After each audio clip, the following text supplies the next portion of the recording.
ವಿಶ್ವವಿಖ್ಯಾತ ದಸರಾಗೆ ಕೌಂಟ್ಡೌನ್ ಶುರುವಾಗಿದೆ. ನಾಡಹಬ್ಬಕ್ಕೆ ಸಾಂಸ್ಕೃತಿಕ ನಗರಿ ಸಜ್ಜಾಗುತ್ತಿದೆ. ಇದರ ನಡುವೆ ಮಹಿಷ ದಸರಕ್ಕೂ ತಯಾರಿ ಜೋರಾಗಿದೆ. ಆದರೆ ಮಹಿಷನ ಆಚರಣೆಗೆ ಭಾರೀ ಆಕ್ರೋಶ ಸ್ಫೋಟಗೊಂಡಿದೆ.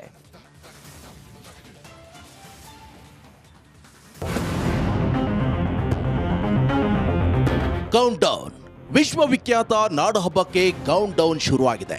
ಸಾಂಸ್ಕೃತಿಕ ನಗರಿ ಜಗಮಗಿಸ್ತಿದೆ. ಮೈಸೂರು ದಸರಾ ಉದ್ಘಾಟನೆಗೆ ಕೇವಲ 3 ದಿನ ಬಾಕಿ ಇದೆ. ಎಂದಿನಂತೆ ಈ ಬಾರಿಯೂ ಕೂಡ ಮಹಿಷ ದಸರಾ ಮತ್ತೆ ದೊಡ್ಡ ಮಟ್ಟದಲ್ಲಿ ಸದ್ದು ಮಾಡ್ತಿದೆ. ಚಾಮುಂಡಿ ಬೆಟ್ಟದಲ್ಲಿ ನಿಷೇಧಾಜ್ಞೆ ಜಾರಿ. ಚಾಮುಂಡಿ ಬೆಟ್ಟದಲ್ಲಿ ಇಂದು ಮಹಿಷ ದಸರಾ ಆಚರಣೆ ಸಮಿತಿ ಮಹಿಷ ಮಂಡಲೋತ್ಸವ ಕಾರ್ಯಕ್ರಮ ಹಮ್ಮಿಕೊಂಡಿದೆ. ಅಲ್ಲದೆ ಮಹಿಷನ ಮೂರ್ತಿಗೆ ಪುಷ್ಪಾರ್ಚನೆ ನಡೆಸಲಿದೆ. ಇದಕ್ಕೆ ಕೌಂಟರ್ ಆಗಿ ಬಿಜೆಪಿ ಚಲೋ ಹಮ್ಮಿಕೊಂಡಿದೆ. ಈ ಹಿನ್ನೆಲೆ ಕಾನೂನು ಸುವ್ಯವಸ್ಥೆಗೆ ಧಕ್ಕೆಯಾಗದಂತೆ ಚಾಮುಂಡಿ ಬೆಟ್ಟದಲ್ಲಿ ಪೊಲೀಸರು ನಿಷೇಧಾಜ್ಞೆ ಜಾರಿಗೊಳಿಸಿದ್ದಾರೆ. ಇಂದು ಮಧ್ಯರಾತ್ರಿ ತನಕ ನಿಷೇಧಾಜ್ಞೆ ಇರಲಿದೆ. ಇದರ ಮಧ್ಯೆ ಮಹಿಷ ದಸರಾ ಆಚರಣೆಗೆ ಸಚಿವ ಮಹದೇವಪ್ಪ ಪರೋಕ್ಷವಾಗಿ ಒಪ್ಪಿಗೆಯನ್ನ ಸೂಚಿಸಿದ್ದಾರೆ. ಇನ್ನು ನಿಷೇಧಾಜ್ಞೆ ಹಿನ್ನೆಲೆ ಬಿಜೆಪಿ ಚಾಮುಂಡಿ ಚಲೋನ ಕೈಬಿಟ್ಟಿದೆ. ಅಲ್ಲದೆ ಮಹಿಷ ಮಂಡಲೋತ್ಸವ ಕಾರ್ಯಕ್ರಮದ ವಿರುದ್ಧ ಮಾಜಿ ಸಂಸದ ಪ್ರತಾಪ್ ಸಿಂಹ ಆಕ್ರೋಶ ವ್ಯಕ್ತಪಡಿಸಿದ್ದಾರೆ.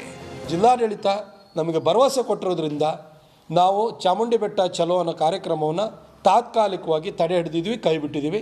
ಆದರೆ ನಮ್ಮ ವಿಶ್ವಾಸಕ್ಕೆ, ನಂಬಿಕೆಗೆ ಯಾವುದೇ ಕಾರಣಕ್ಕೂ ಧಕ್ಕೆ ಆಗದಾಗೆ ಪೊಲೀಸ್ ಇಲಾಖೆ ಮತ್ತು ಜಿಲ್ಲಾಡಳಿತ ನೋಡ್ಕೊಳ್ಳುತ್ತೆ ಅಂತ ನನಗೆ ವಿಶ್ವಾಸ ಇದೆ. ಪೊಲೀಸರೇನೋ ಚಾಮುಂಡಿ ಬೆಟ್ಟದಲ್ಲಿ ನಿಷೇಧಾಜ್ಞೆ ಜಾರಿಗೊಳಿಸಿದ್ದಾರೆ.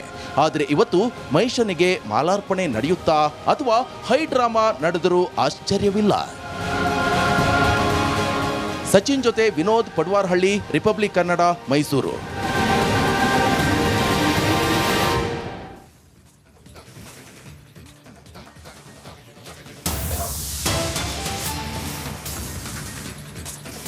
ಸಿಲಿಕಾನ್ ಸಿಟಿಯಲ್ಲಿ ಬೆಳಗಿನ ಜಾವ ಭೀಕರ ಅಪಘಾತ ಸಂಭವಿಸಿದೆ. ಚಾಲಕನ ನಿಯಂತ್ರಣ ತಪ್ಪಿ ವಿದ್ಯುತ್ ಕಂಬಕ್ಕೆ ಕಾರು ಡಿಕ್ಕಿಯಾಗಿದೆ. ಡಿಕ್ಕಿಯ ರಭಸಕ್ಕೆ ಕಾರು ಪುಡಿಯಾಗಿದೆ. ವಿದ್ಯುತ್ ಕಂಬ ಧರಾಶಾಹಿಯಾಗಿದೆ. ಸಣ್ಣ ಪುಟ್ಟ ಗಾಯಗಳಿಂದ ಚಾಲಕ ಪ್ರಾಣಾಪಾಯದಿಂದ ಪಾರಾಗಿದ್ದಾರೆ. ಯಶವಂತಪುರ ಸರ್ಕಲ್ ಬಳಿ ನಡೆದಿರುವ ಘಟನೆ ಇದು. ಚಾಲಕ ಮದ್ಯಪಾನ ಮಾಡಿ ವಾಹನ ಚಲಾಯಿಸಿರುವ ಶಂಕೆ ವ್ಯಕ್ತವಾಗಿದೆ. ಯಶವಂತಪುರ ಸಂಚಾರ ಪೊಲೀಸ್ ಠಾಣೆಯಲ್ಲಿ ಪ್ರಕರಣ ದಾಖಲಾಗಿದೆ. ಸಿಲಿಕಾನ್ ಸಿಟಿಯಲ್ಲಿ ಬೆಳ್ಳಂಬೆಳಗ್ಗೆ ಆಗಿರುವಂಥ ಭೀಕರ ಅಪಘಾತ. ಚಾಲಕನ ನಿಯಂತ್ರಣ ತಪ್ಪಿ ಈ ಅಪಘಾತ ಸಂಭವಿಸಿದೆ. ಡಿಕ್ಕಿಯ ರಭಸಕ್ಕೆ ಕಾರು ಪುಡಿಯಾಗಿದೆ. ಸಣ್ಣ ಪುಟ್ಟ ಗಾಯಗಳಿಂದ ಚಾಲಕ ಪ್ರಾಣಾಪಾಯದಿಂದ ಪಾರಾಗಿದ್ದಾನೆ ಅನ್ನೋದ್ರ ಬಗ್ಗೆಯೂ ಕೂಡ ಮಾಹಿತಿ ಸಿಗ್ತಾ ಇದೆ. ಕುಡಿದ ಮತ್ತಿನಲ್ಲಿದ್ದ ಚಾಲಕ ಅನ್ನೋದು ಈಗ ಮಾಹಿತಿ ಲಭ್ಯ ಆಗಿದೆ. ಅತಿ ವೇಗದ ಚಾಲನೆಯಿಂದ ವಿದ್ಯುತ್ ಕಂಬಕ್ಕೆ ಡಿಕ್ಕಿ ಹೊಡೆದ ಪರಿಣಾಮ ಈ ಅಪಘಾತ ಸಂಭವಿಸಿದೆ. ಬೆಳಗಿನ ಜಾವ ಆಗಿರುವಂಥ ಘಟನೆ ಇದು.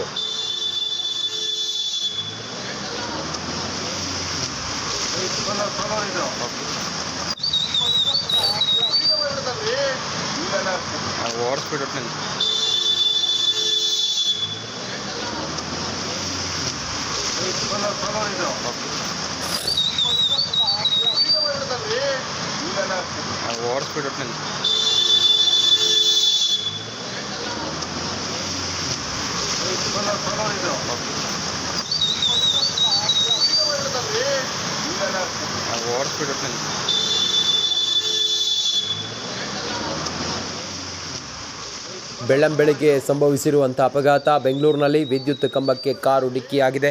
ಕಾರು ಡಿಕ್ಕಿಯಾದ ರಭಸಕ್ಕೆ ಕಾರಿನ ಮುಂಭಾಗ ನುಜ್ಜುಗುಜ್ಜಾಗಿದೆ. ಚಾಲಕನಿಗೆ ಸಣ್ಣ ಪುಟ್ಟ ಗಾಯ ಆಗಿದೆ. ಮದ್ಯಪಾನ ಮಾಡಿ ವಾಹನವನ್ನು ಚಲಾಯಿಸಿದ್ದ ಅನ್ನೋದರ ಬಗ್ಗೆ ಈಗ ಪ್ರಾಥಮಿಕವಾಗಿ ಮಾಹಿತಿ ಲಭ್ಯ ಆಗಿದೆ. ಏರ್ ಬ್ಯಾಗ್ ಎಲ್ಲ ಓಪನ್ ಆಗಿದೆ ನೋಡಿ. ಕಾರು ಚಾಲಕ ಹಾಗಾಗಿ ಬಚಾವಾಗಿದ್ದಾನೆ. ಯಶವಂತಪುರ ಪೊಲೀಸ್ ಠಾಣಾ ವ್ಯಾಪ್ತಿಯಲ್ಲಿ ನಡೆದಿರುವಂಥ ಘಟನೆ ಇದು. ಬೆಳಗಿನ ಜಾವ ಸಂಭವಿಸಿರುವಂಥ ಅಪಘಾತ. ಮತ್ತಷ್ಟು ಮಾಹಿತಿಯೊಂದಿಗೆ ನಮ್ಮ ಪ್ರತಿನಿಧಿ ನಾಗರಾಜ ದೂರವಾಣಿ ಸಂಪರ್ಕದಲ್ಲಿದ್ದಾರೆ. ನಾಗರಾಜ, ಹೇಗಾಯಿತು ಅಪಘಾತ? ಪ್ರಾಥಮಿಕ ಮಾಹಿತಿ ಏನಿದೆ ನಾಗರಾಜ್? ರಂಜಿತ್, ಇಂದು ಬೆಳಗಿನ ಜಾವ ಏನು ಯಶವಂತಪುರ ಸರ್ಕಲ್ ಬಳಿ ವೇಗವಾಗಿ ಬಂದಂತ ಕಾರೊಂದು ವಿದ್ಯುತ್ ಕಂಬಗಳಿಗೆ ಡಿಕ್ಕಿಯನ್ನು ಹೊಡೆದಿರ್ತಕ್ಕಂಥದ್ದು. ಈ ವೇಳೆಯಲ್ಲಿ ಏನು ಕಾರ್ನಲ್ಲಿದ್ದಂತ ಏರ್ ಬ್ಯಾಗ್ ಓಪನ್ ಆಗಿರೋದ್ರಿಂದ ಚಾಲಕ ಪ್ರಾಣಾಪಾಯದಿಂದ ಪಾರಾಗಿರ್ತಕ್ಕಂಥದ್ದು. ಚಾಲಕನಿಗೆ ಸಣ್ಣ ಪುಟ್ಟ ಗಾಯಗಳಾಗಿದ್ದು ಖಾಸಗಿ ಆಸ್ಪತ್ರೆಗೆ ದಾಖಲು ಮಾಡಿರ್ತಕ್ಕಂಥದ್ದು. ಇನ್ನು ಘಟನೆ ಯಾಕೆ ಆಯಿತು ಅನ್ನೋದ್ರ ಬಗ್ಗೆ ಸದ್ಯಕ್ಕೆ ಪ್ರಾಥಮಿಕವಾಗಿ ಮಾಹಿತಿಯನ್ನು ಸಂಗ್ರಹಿಸಿರ್ತಕ್ಕಂಥ ಯಶವಂತಪುರ ಸಂಚಾರಿ ಪೊಲೀಸರು ಅತಿಯಾದ ವೇಗ ಜೊತೆಗೆ ಮದ್ಯಪಾನ ಮಾಡಿ ಒಂದು ವಾಹನ ಚಾಲಕ ಚಲಾಯಿಸಿರುವ ಶಂಕೆ ಇದೆ ಅಂತ ಹೇಳ್ತಾ ಇರ್ತಕ್ಕಂಥದ್ದು. ಸದ್ಯಕ್ಕೆ ಆ ಚಾಲಕನನ್ನ ಖಾಸಗಿ ಆಸ್ಪತ್ರೆಗೆ ದಾಖಲು ಮಾಡಲಾಗಿದ್ದು, ವಿಚಾರಣೆ ಬಳಿಕ ಮತ್ತೆ ಆತನನ್ನ ವೈದ್ಯಕೀಯ ಪರೀಕ್ಷೆಗೆ ಒಳಪಡಿಸಿದ ಬಳಿಕವಷ್ಟೇ ಯಾಕೆ ಈ ಒಂದು ಘಟನೆ ಆಯಿತು ಅಂತಂತೇಳಿ ಗೊತ್ತಾಗ್ಲಿಕ್ಕಿರ್ತಕ್ಕಂಥದ್ದು. ಸದ್ಯ ಯಶವಂತಪುರ ಸಂಚಾರಿ ಠಾಣೆಯಲ್ಲಿ ಪ್ರಕರಣ ದಾಖಲಾಗಿರ್ತಕ್ಕಂಥದ್ದು. Ranjith. Okay Nagaraj, thank you ತಮ್ಮೆಲ್ಲ ಮಾಹಿತಿಗಾಗಿ.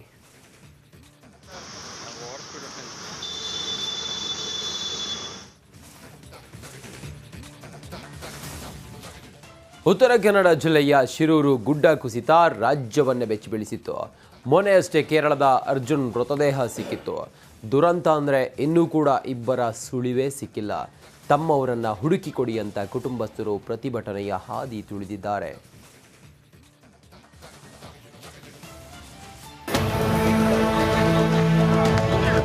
ಜುಲೈ 16 ಉತ್ತರ ಕನ್ನಡ ಜಿಲ್ಲೆಯ ಅಂಕೋಲ ಬೆಚ್ಚಿಬಿದ್ದಿತ್ತು. ಶಿರೂರು ರಾಷ್ಟ್ರೀಯ ಹೆದ್ದಾರಿ 66ರ ಪಕ್ಕದ ಗುಡ್ಡ ಕುಸಿದು ಭಾರೀ ದುರಂತ ಸಂಭವಿಸಿತ್ತು. ಈ ಅವಘಡದಲ್ಲಿ 11 ಜನ ಸಿಲುಕಿಕೊಂಡಿದ್ರು. ಈ ಪೈಕಿ ಅರ್ಜುನ್ ಸೇರಿ 9 ಜನರ ಮೃತದೇಹ ಪತ್ತೆಯಾಗಿದೆ. ಆದರೆ ಇನ್ನೂ ಕೂಡ ಪತ್ತೆಯಾದ ಇಬ್ಬರ ಸುಳಿವೇ ಇಲ್ಲ. ಗುಡ್ಡ ಕುಸಿತ ಸಂಭವಿಸಿ 72 ದಿನ ಕಳೆದ ಬಳಿಕ ಗಂಗಾವಳಿ ನದಿಯಲ್ಲಿ ಅರ್ಜುನ್ ಮೃತದೇಹ ಪತ್ತೆಯಾಗಿತ್ತು. ಲಾರಿ ಸಮೇತ ಕೇರಳ ಮೂಲದ ಅರ್ಜುನ್ ಮೃತದೇಹ ಸಿಕ್ಕಿತ್ತು. ಈಗಾಗಲೇ ಆತನ ಅಂತ್ಯಕ್ರಿಯೆಯು ನಡೆದು ಹೋಗಿದೆ. ದುರಂತ ಅಂದ್ರೆ ಇನ್ನುಳಿದ ಇಬ್ಬರ ಸುಳಿವೇ ಸಿಕ್ಕಿಲ್ಲ. ಅಂಕೋಲದ ಜಗನ್ನಾಥ ನಾಯ್ಕ್, ಗಂಗೆಕೊಳ್ಳದ ಲೋಕೇಶ್ ನಾಯ್ಕರ ಪತ್ತೆಯೇ ಇಲ್ಲ. ಇಬ್ಬರ ಕುಟುಂಬಸ್ಥರು ಕಣ್ಣೀರಲ್ಲೇ ಕಾಲ ಕಳೆಯುತ್ತಿದ್ದಾರೆ. ತಮ್ಮ ಮನೆಯವರನ್ನ ಹುಡುಕಿ ಕೊಡಿ ಅಂತ ಪ್ರತಿಭಟನೆ ನಡೆಸಿದ್ದಾರೆ. ಈಗ 45 ದಿನ ಆಯ್ತು ಇವತ್ತು, ನಮಗೇನು ನ್ಯಾಯ ಸಿಗಲಿಲ್ಲ ಸರ್. ಈಗ ನಮಗೆ ಜಿಲ್ಲಾಡಳಿತದ ಮೇಲೆ ನಂಬಿಕೆನೇ ಇಲ್ಲ ಸರ್. ಅವರು ಹುಡುಕ್ತಾರೆ ಅನ್ನೋದು ನಂಬಿಕೆನೇ ಇಲ್ಲ. ಡ್ರೆಜ್ಜಿಂಗ್ ಮಷಿನ್ ಅದು ಹೇಳ್ತಾ ಇದ್ದಾರೆ, ಅದು ನಾವು ನಂಬೋದು ಇಲ್ಲ. ಅವ್ರು ತರಿಸ್ತಾರೆ ಅಂತ ನಮ್ಗೆ ನಂಬಿಕೆನೂ ಇಲ್ಲ ಸರ್. ಈಗ ನಮ್ಮ ತಂದೆಯವ್ರು ಸಿಗ್ತಾರೆ ಅನ್ನೋದು ನಂಬಿಕೆನೂ ಇಲ್ಲ. ಈಗ ನಾವು ಸರ್ಕಾರಕ್ಕೆ ಏನು ಮನವಿ ಮಾಡ್ತಾ ಇದ್ದೀವಿ ಅಂದರೆ, ಸರ್ಕಾರದ ವತಿಯಿಂದ ಪರಿಹಾರ ಮತ್ತು ನಮ್ಮ ತಂದೆಯವ್ರ ಡೆತ್ ಸರ್ಟಿಫಿಕೇಟ್, ಅದು ಮುಂದೆ ನಮಗೆ ಏನಾದರೂ ಸೌಲಭ್ಯ ಸಿಗಲಿಕ್ಕೆ ಅದು ಬೇಕಾಗ್ತದೆ ಸರ್. ಸರ್ಕಾರದ ಧೋರಣೆ ಖಂಡಿಸಿ ಕಾರವಾರದ ಜಿಲ್ಲಾಧಿಕಾರಿ ಕಚೇರಿ ಎದುರು ರಾಷ್ಟ್ರೀಯ ಈಡಿಗ ಮಹಾಮಂಡಳಿ ನೇತೃತ್ವದಲ್ಲಿ ಪ್ರತಿಭಟನೆ ನಡೆಸಲಾಗಿದೆ. ಪ್ರಣವಾನಂದ ಸ್ವಾಮೀಜಿ ನೇತೃತ್ವದಲ್ಲಿ ಪ್ರೊಟೆಸ್ಟ್ ನಡೆಸಲಾಗಿದೆ. ಕೇಂದ್ರ ಹಾಗೂ ರಾಜ್ಯ ಸರ್ಕಾರ ನಾಪತ್ತೆಯಾದ ಕುಟುಂಬಗಳಿಗೆ ಪರಿಹಾರ ನೀಡಬೇಕು ಅಂತ ಶ್ರೀಗಳು ಆಗ್ರಹಿಸಿದ್ದಾರೆ. ಈ ಜಿಲ್ಲೆಯ ನಿರ್ಲಜ್ಜ ರಾಜಕಾರಣಿಗಳು MP MLAಗಳೆಲ್ಲ ಯಾವುದಾದ್ರೂ ಒಂದು ಇನಿಷಿಯೇಟಿವ್ ತಗೊಂಡ್ರ ಕರ್ಕೊಂಡು ಹೋಗಿದ್ದಾರೆ, ನೀವು ಏನೂ ಮಾಡಲಿಲ್ಲ. ಅದರಿಂದ ನಾನು ಭಾಳ ಸ್ಪಷ್ಟವಾಗಿ ಹೇಳ್ತಾ ಇದ್ದೀನಿ, ಈ ಜಿಲ್ಲೆಯ ರಾಜಕಾರಣಿಗಳಿಂದ ನಮ್ಮ ಹಿಂದುಳಿದ ವರ್ಗಗಳಿಗೆ ಯಾವುದೂ ರೀತಿ ನ್ಯಾಯ ಸಿಗೋದಿಲ್ಲ. ಸರ್ಕಾರ ಕೂಡಲೇ ಇವರಿಗೇನು ಮಾಡಿ ಮನೆ ಹಾಳಾಗಿದ್ದವರ ಕುಳುವೇರ ಗ್ರಾಮದ ಮನೆ ಸಂತ್ರಸ್ತರಿಗೆ ಮನೆಯನ್ನು ನೀಡಿ ಹಾಲಕ್ಕಿ ಸಮುದಾಯ, ಮೊಗವೀರ ಸಮುದಾಯಕ್ಕೆ, ಈಡಿಗ ಸಮುದಾಯದವರಿಗೆ ರಾಜ್ಯ ಸರ್ಕಾರದಿಂದ ಪ್ರತಿ ಕುಟುಂಬಕ್ಕೆ 25 ಲಕ್ಷ ರೂಪಾಯಿ ಘೋಷಣೆ ಮಾಡಿ IRB ಕಂಪನಿಯವರ ಬಂಧಿಸಿ ಅಂತ ಹೇಳುತ್ತಾ ಇದ್ದಾರೆ. ಇಷ್ಟು ದಿನ ನಾಪತ್ತೆಯಾದವರಿಗಾಗಿ ಕೈಗೊಂಡಿದ್ದ ಆಪರೇಷನ್ ಗಂಗಾವಳಿ ಕಾರ್ಯಾಚರಣೆ ಸ್ಥಗಿತವಾಗಿದೆ. ಸಂತ್ರಸ್ತ ಕುಟುಂಬಗಳು ದಿಕ್ಕು ತೋಚದೆ ಅಸಹಾಯಕ ಸ್ಥಿತಿಯಲ್ಲಿರುವುದನ್ನು ನೋಡಿದ್ರೆ ನಿಜಕ್ಕೂ ಕರಳು